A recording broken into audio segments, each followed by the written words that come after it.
Hello दोस्तों, आपका स्वागत है आपके अपने YouTube channel fitter research centre में। आज से हम डिस्कस करने वाले हैं BARC जो एग्ज़ाम होने वाला है भाभा एटॉमिक रिसर्च सेंटर का, उसके स्टेज वन का जो एग्ज़ाम होता है उसके लिए साइंस का क्वेश्चन का हम स्टार्ट कर रहे हैं सीरीज, जो लगभग 1000 क्वेश्चन का MCQ क्वेश्चन सेट रहेगा। ये बार्क स्टेज वन के लिए काफ़ी महत्वपूर्ण क्वेश्चन रहेगा। 100 साइंस का क्वेश्चन 1000 साइंस का क्वेश्चन रहेगा, जो सभी स्टाइपेंड्री ट्रेनिंग कैटेगरी 2 के सभी ट्रेड के लिए मोस्ट इम्पोर्टेंट क्वेश्चन रहेगा। जो साइंस का क्वेश्चन रहेगा जो 20 नंबर पूछता है, तो 20 नंबर साइंस पूछता है, उसमें आप ये बहुत महत्वपूर्ण है। लगभग हम 1000 MCQ क्वेश्चन को कराएंगे, जो हर सेट में लगभग इस सेट में हम 160 80 सेट करके दो डालेंगे। 2 सेट का आज पढ़ाएंगे तो 2 सेट हो जाएगा हमारा 80 गुने 2 मतलब 160 क्वेश्चन का आज टारगेट रहेगा। ये MCQ ना आपको बार्क में काम देगा, ये आपको बार्क में काम देगा, NPCL काकरा पारा में वो में काम देगा, और NFC में काम देगा, IG कार में काम देगा। मतलब डिपार्टमेंट ऑफ एटॉमिक एनर्जी के स्टाइपेंड्री ट्रेनिंग कैटेगरी 1 के जो पोस्ट है सब में ये क्वेश्चन 20 क्वेश्चन साइंस का रहता है, वो महत्वपूर्ण क्वेश्चन है। ये सभी ट्रेड के लिए, ना कि फिटर के लिए, electrician, welder, Turner, machinist, electronic mechanic, instrument mechanic, सबके लिए स्टेज 1 का ये क्वेश्चन वेरी इंपॉर्टेंट क्वेश्चन है साइंस का। तो हम शुरू करते हैं। जब चैनल पर पहली बार आए होंगे तो सब्सक्राइब कर दीजिएगा, वीडियो को एक लाइक कर दीजिएगा, और वीडियो अच्छा लगेगा तो दोस्तों में शेयर कर दीजिएगा। चलिए शुरू करते हैं हम 1 नंबर क्वेश्चन से। ये देख लीजिए, 1 नंबर क्वेश्चन से यहाँ से हम शुरू करेंगे। 1 से 80 तक हमारा सीट है, क्वेश्चन पेपर है। चलते शुरू करते हैं 1 नंबर से कि वोल्ट बराबर होता है, तो वोल्ट किसके बराबर होता है? तो वोल्ट हमारा J/C के बराबर होता है। अब 2 नंबर क्वेश्चन है कि विद्युत आवेश की प्रवाह को दर को क्या कहते हैं? तो विद्युत आवेश के प्रवाह की दर को हम विद्युत धारा बोलते हैं। चलिए 3 नंबर क्वेश्चन की ओर चलते हैं। 3 नंबर क्या कह रहा है हमारा कि निम्नलिखित में से कौन सा कथन सत्य है? तो सत्य हमारा कौन सा है? हम सिर्फ क्वेश्चन आंसर बताएंगे आपको, ताकि वीडियो ज़्यादा लंबा नहीं हो पाए, क्योंकि टाइम बहुत कम है। तो कौन सा कथन सत्य है? तो बी क्वेश्चन सही है कि जूल बराबर कूलम्ब गुने वोल्ट होता है। चलिए नेक्स्ट क्वेश्चन चलते हैं 4 नंबर। 4 नंबर क्या कह रहा है कि CHO अभिक्रियाशील समूह को क्या कहते हैं? तो CHO अभिक्रियाशील समूह को हम एल्डिहाइड समूह कहते हैं। चलिए तो यहाँ पर 4 नंबर हो गया। 5 नंबर को देखते हैं कि एथेनॉल को सांद्र H2SO4 के साथ गर्म करने पर निम्नलिखित में से कौन सी गैस निकलती है? तो C2H4 गैस हमारा निकलती है।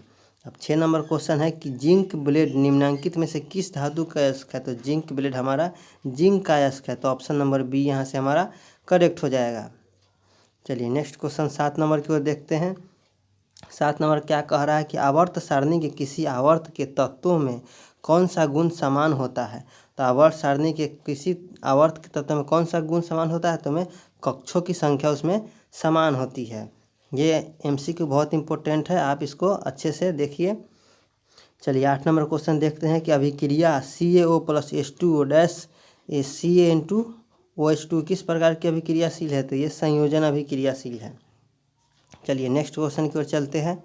9 नंबर में क्या कह रहा है कि मेंडल ने अपने आनुवांशिकी प्रयोग हेतु किस पौधे का उपयोग किया था? तो मेंडल ने अपने आनुवांशिकी प्रयोग हेतु मटर के पौधे पर उपयोग किया था, तो ऑप्शन नंबर सी यहाँ से करेक्ट हो जाएगा।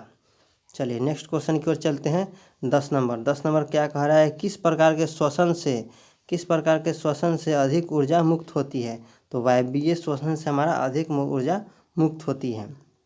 11 नंबर देखते हैं कि मानव में नर जनन ग्रंथि कौन है? तो मानव में नर जनन ग्रंथि हमारा वृषण है। ये शुक्रासन नहीं होगा, अधिवृषण नहीं होगा, शुक्र जनन नालिका नहीं होगा, तो ऑप्शन नंबर 11 का ए यहाँ से करेक्ट होगा। चलिए देखते हैं 12 नंबर क्वेश्चन। 12 नंबर क्वेश्चन हमारा क्या कह रहा है, देखिए यहाँ पर कि जीवन की अति महत्वपूर्ण विशेषता क्या है? तो जीवन की विशेषता हमारा समन्वय है। 13 नंबर क्वेश्चन देखते हैं कि स्वपोषी होता है हमारा पौधों में, कवक में नहीं होगा, कुछ प्रोटिस्टा और प्रोकैटिक नहीं होगा, और ए और सी दोनों नहीं होगा, तो स्वपोषी हमारा सिर्फ पौधों में होगा। 14 नंबर देखते हैं ग्लाइकोलाइसिस होता है, तो ग्लाइकोलाइसिस होता है माइटोकॉन्ड्रिया में। चलिए नेक्स्ट 15 नंबर क्वेश्चन देखते हैं क्या कह रहा है कि तंत्र की संरचनात्मक और कार्यात्मक इकाई को क्या कहते हैं? उसे हम न्यूरॉन कहते हैं। चलिए नेक्स्ट 16 नंबर क्वेश्चन देखते हैं कि कौन सा एंजाइम वसा पर क्रिया करता है। तो लाइपेज हमारा वसा पर क्रिया करता है। यदि इसमें कुछ गलत दिया गया होगा तो आप लोग कमेंट कीजिएगा, ना कि ये कहिए कि आप गलत पढ़ा रहे हैं। यदि आपको कुछ गलत इसमें लगे तो कमेंट जरूर कीजिए ताकि हम उस क्वेश्चन को दोबारा देख सकें। चलिए 17 नंबर देखते हैं क्या कहता है कि आवर्त सारणी के प्रथम आवर्त में तत्वों की संख्या कितना होती है। तो वो हमारा 2 होती है। नेक्स्ट क्वेश्चन है 18 नंबर के निम्नलिखित में से कितने इलेक्ट्रॉन को बाहर निकालना सबसे आसान है। तो एम हो जाएगा हमारा, इसका आंसर एम हो जाएगा। नेक्स्ट देखते हैं 19 नंबर। 19 नंबर क्या कह रहा है कि द्वितीय आवर्त में कुछ तत्वों के लिए कौन सा सेल बाह्यतम सेल है। तो हमारा लिखलांकीय सेल जो होता है वो हमारा बाह्यतम सेल है, तो एल सेल हो जाएगा। चलिए 20 नंबर देखते हैं कि संतृप्त हाइड्रोकार्बन श्रेणी के सदस्यों को क्या कहा जाता है। तो संतृप्त हाइड्रोकार्बन श्रेणी के समूह सदस्यों को हम एल्केन बोलते हैं, तो एल्केन हमारे यहाँ से करेक्ट आंसर हो जाएगा। चलिए नेक्स्ट क्वेश्चन देखते हैं 21 नंबर। क्या कह रहा है कि मेंडलीव द्वारा छोड़े गए आवर्त सारणी के रिक्त स्थानों के बाद में निम्नलिखित में से कौन सा पद स्थापित किया जाएगा। तो हमारा सिलिकॉन हो जाता है। चलिए 22 नंबर देखते हैं कि आवर्त सारणी के प्रत्येक आवर्त में अंतिम सदस्य कौन होता है। तो एक निष्क्रिय गैस होता है, एक निष्क्रिय गैस होता है। चलिए नेक्स्ट क्वेश्चन देखते हैं 23 नंबर। 23 नंबर देखते हैं किसी तत्व में 2 सेल हैं और दोनों में इलेक्ट्रॉन से पूर्णतः भरे हुए हैं, तो वह तत्व कौन है। तो हमारा नियॉन होता है, जिसमें 2 सेल होते हैं और दोनों ही इलेक्ट्रॉन से पूर्णतः भरे होते हैं। चलिए नेक्स्ट क्वेश्चन देखते हैं 24 नंबर। 24 नंबर क्या कह रहा है कि निम्नलिखित में से कौन सबसे अधिक क्रियाशील हाइड्रोजन है। तो फ्लोरीन, फ्लोरीन हमारा सबसे अधिक क्रियाशील हाइड्रोजन एफ होता है, फ्लोरीन। चलिए नेक्स्ट क्वेश्चन की ओर देखते हैं। 25 नंबर क्या कह रहा है कि पौधों में जनन अंग कहाँ पर पाए जाते हैं। तो पौधों में जनन अंग हमारा फूल पुष्प में पाए जाते हैं, तो ऑप्शन नंबर बी यहाँ से करेक्ट हो जाएगा। ये 26 नंबर देखते हैं कि मस्तिष्क का कौन सा भाग शरीर की स्थिति और संतुलन को अनुरक्षण करता है। तो हमारा अनुमस्तिष्क को, जैसे प्रमस्तिष्क भी हम लोग कहते हैं, तो ये हमारा बी करेक्ट हो जाएगा। चलिए अब चलते हैं 27 नंबर क्वेश्चन की ओर।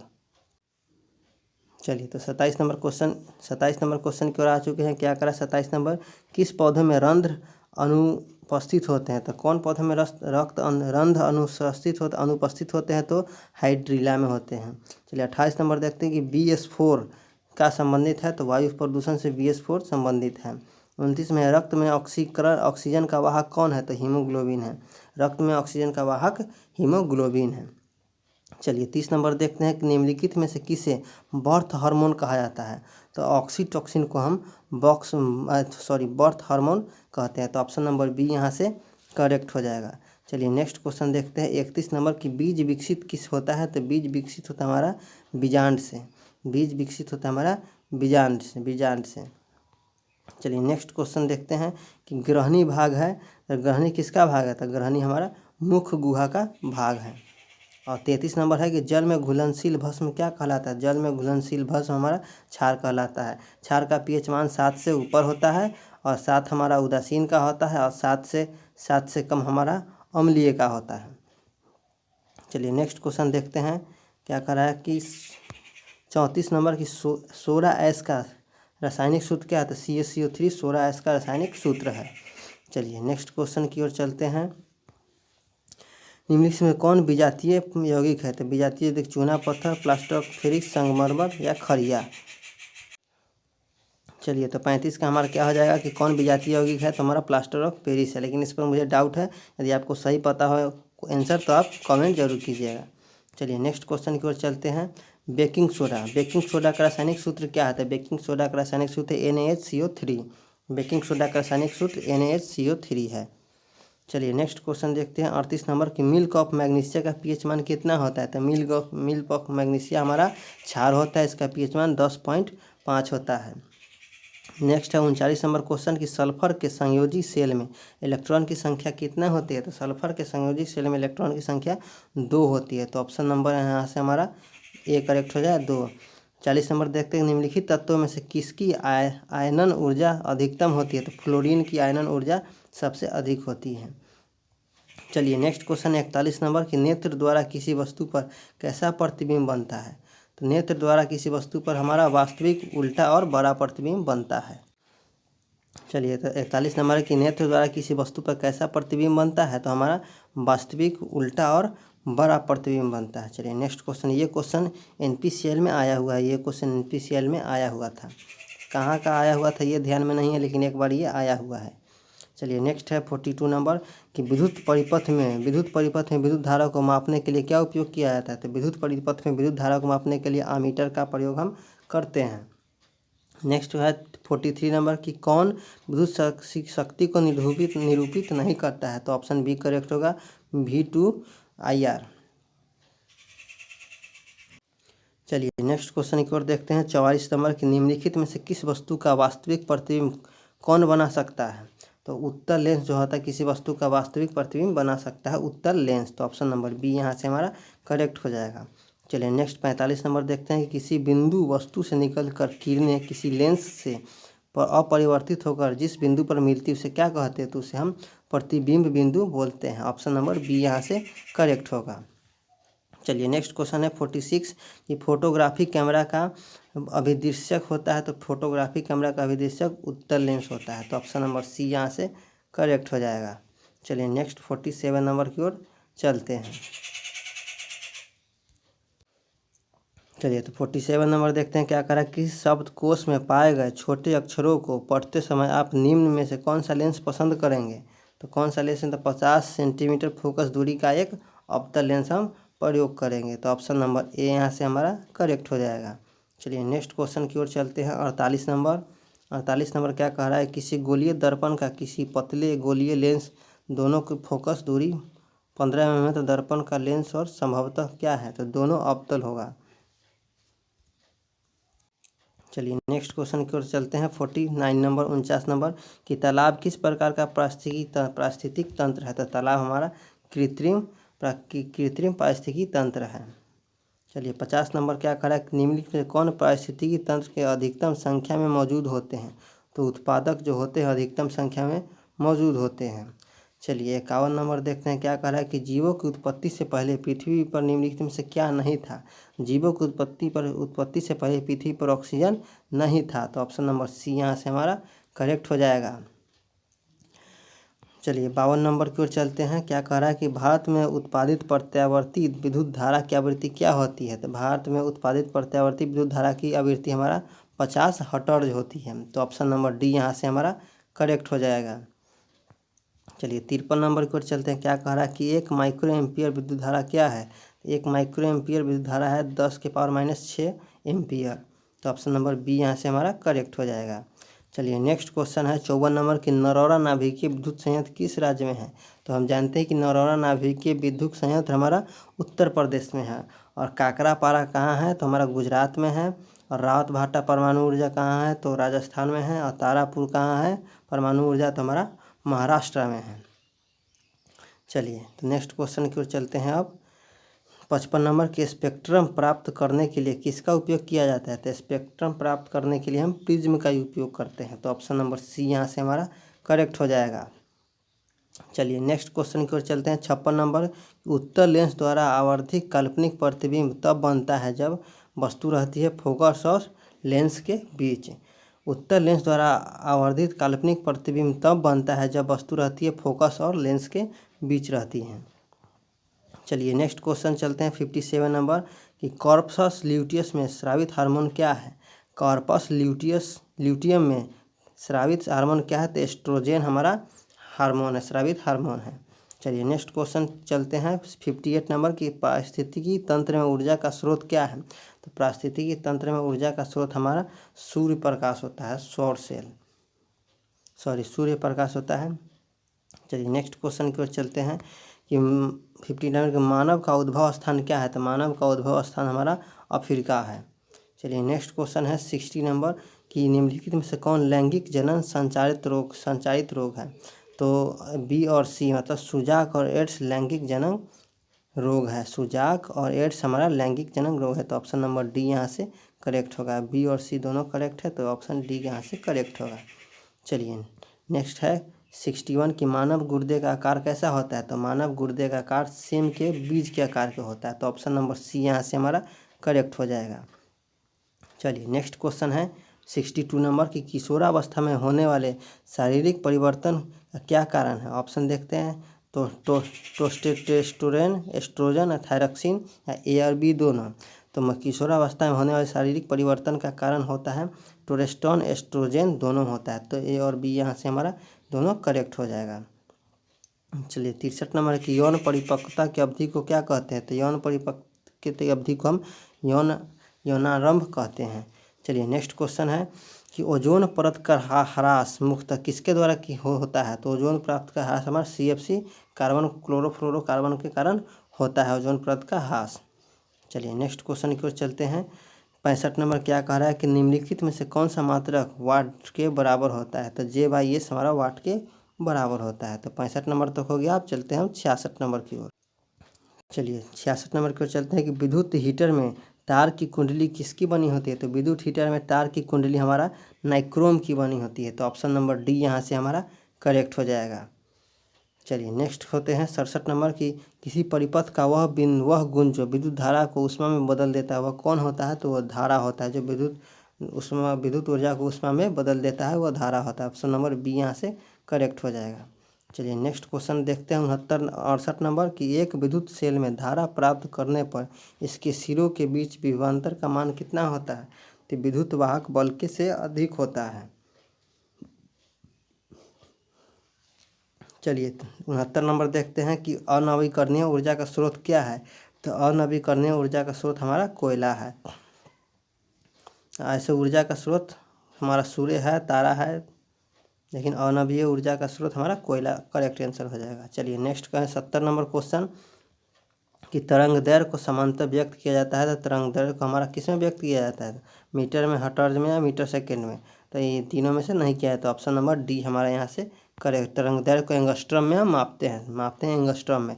तो एंगस्ट्रम हमारा नहीं दिया गया है। तो ऑप्शन नंबर डी यहाँ से करेक्ट हो जाएगा। ऐसे पूछेगा कि तरंग दैर्घ्य को हम किस में व्यक्त करते हैं। तो एंगस्ट्रम में हम तरंग दैर्घ्य को मापते हैं। चलिए नेक्स्ट क्वेश्चन है 71 नंबर किसी चालक तार से विद्युत धारा को गतिशील कण होता है इलेक्ट्रॉन। किसी चालक तार से प्रवाहित विद्युत धारा में गतिशील कण कौन होता है। तो इलेक्ट्रॉन होता है। चलिए नेक्स्ट क्वेश्चन की ओर चलते हैं। 72 नंबर की 12 वोल्ट विभवांतर के दो बिंदुओं के बीच 2 कूलम आवेश को ले जाने में कितना कार्य किया जाता है। तो हम उसको डबल कर देंगे, दोनों को मल्टीप्लाई कर देते हैं। तो 24 जूल का हमारा कार्य होता है। चलिए ओजोन का आणविक सूत्र क्या है। तो ओजोन का O3 से हम ओजोन को सूत्र को बताते हैं। चलिए नेक्स्ट है कि pH के कौन सा मान क्षारक विलयन को निरूपित करता है। तो 2, 7 ऑप्शन वाइज यहाँ देख रहे हैं। तो ऑप्शन वाइज 2 है, 7 है, 13 है या 6 है। तो 2 हमारा अम्लीय हो जाएगा, 6 हमारा अम्लीय हो जाएगा, 7 उदासीन हो जाएगा। तो 13 हमारा जो है क्षार में आ जाएगी। 7 के बाद जो होता है हमारा क्षार में आता है। 13 हमारा यहाँ से करेक्ट आंसर हो जाएगा। चलिए 75 नंबर देखते हैं कि जल में एक अणु में हाइड्रोजन और ऑक्सीजन के परमाणुओं की संख्या का अनुपात क्या है। तो 2:1 में रहता है H2O। जैसे कि ये जल में H2O जल होता है। तो हाइड्रोजन हो जाएगा हमारा 2, ऑक्सीजन हो जाएगा 1। तो हमारा 1 हो जाएगा, बी आंसर हो जाएगा 2:1। जैसे कि जल का हमारा होता है H2O, तो हाइड्रोजन का 2 और ऑक्सीजन का 1 हो जाएगा परमाणुओं की संख्या। तो 2:1 हमारा यहाँ से करेक्ट हो जाएगा। चलिए नेक्स्ट क्वेश्चन है 76 नंबर क्या कह रहा है कि निम्नलिखित संकेत द्वारा व्यक्त तत्वों में कौन सा धातु है। धातु हमारा 19/9 ए हो जाएगा। तो करेक्ट आंसर ए हो जाएगा। नेक्स्ट क्वेश्चन देखते हैं 77 नंबर क्या कह रहा है कि अम्लीय ऑक्साइड के विलयन का pH मान क्या है। तो ऑप्शन वाइज ये दिया गया है। तो हम लोग बता सकते हैं कि देख लीजिए 12 है, ये क्षारीय हो जाएगा, 7 उदासीन हो जाएगा, ये 8 क्षारीय हो जाएगा, 4 हमारा pH मान अम्लीय है। तो 4 हमारा यहाँ से करेक्ट हो जाएगा। आपको बताते हैं कि 7 हमारा उदासीन होता है। 7 से -7, 7 से जो नीचे आएगा उसको हम क्या बोलेंगे, अम्लीय बोलेंगे। और 7 से ज़्यादा जाएगा तो उसको हम क्षारीय बोलेंगे। चलिए नेक्स्ट क्वेश्चन है 78 नंबर क्या कह रहा है कि सबसे कठोर प्राकृतिक धातु क्या है। तो सबसे कठोर प्राकृतिक पदार्थ क्या है। तो सबसे कठोर प्राकृतिक पदार्थ हमारा हीरा है। तो ऑप्शन नंबर सी यहाँ से करेक्ट हो जाएगा। चलिए नेक्स्ट क्वेश्चन है 79 नंबर कि सिल्वर आयोडाइड का रंग कैसा होता है। तो सिल्वर आयोडाइड का रंग सफ़ेद होता है, श्वेत होता है। तो ऑप्शन नंबर ए यहाँ से करेक्ट हो जाएगा। चलिए नेक्स्ट क्वेश्चन है कि श्वसन किस प्रकार की रासायनिक अभिक्रिया है। तो श्वसन हमारी उपचयन रासायनिक अभिक्रिया है। तो ये था हमारा 80 क्वेश्चन, यहाँ पर समाप्त हो जाता है। वीडियो अच्छा लगा हो तो लाइक करें, शेयर करें, चैनल पर पहली बार आए हैं तो सब्सक्राइब कीजिए। ऐसे ही क्वेश्चन हम लगातार लाते रहेंगे जब तक कि बार का एग्ज़ाम नहीं हो जाता है, तब तक ये question department of atomic energy के सारे स्टाइपेंड्री ट्रेनिंग कैटेगरी 2 के सभी ट्रेड के लिए बहुत महत्वपूर्ण MCQ है। 20 क्वेश्चन जो साइंस से आते हैं उसके लिए बहुत महत्वपूर्ण क्वेश्चन है। इसमें ज़रूर है कि 80 क्वेश्चन बताए हैं तो 1-2 आना ही आना तय है। इसमें हम लगभग साइंस के 1000 MCQ क्वेश्चन को हम डिस्कस करेंगे। इस वीडियो में हम 80 क्वेश्चन तक डिस्कस किए हैं। अगले वीडियो में हम फिर 80 क्वेश्चन तक डिस्कस करेंगे। तो वीडियो अच्छा लगा हो तो लाइक करें, शेयर करें और चैनल पर पहली बार आए हैं तो सब्सक्राइब करिए। ये सभी ट्रेड के लिए महत्वपूर्ण है, चाहे वह fitter, Turner, welder, machinist, electronic हो या इंस्ट्रूमेंट मैकेनिक हो, किसी के लिए, सब के लिए ये महत्वपूर्ण MCQ है साइंस का। चलिए, तो वीडियो अच्छा लगा हो तो लाइक, शेयर, सब्सक्राइब ज़रूर करें और चैनल पर पहली बार आए हो तो सब्सक्राइब ज़रूर कर दें। वीडियो लास्ट तक देखने के लिए आपका धन्यवाद।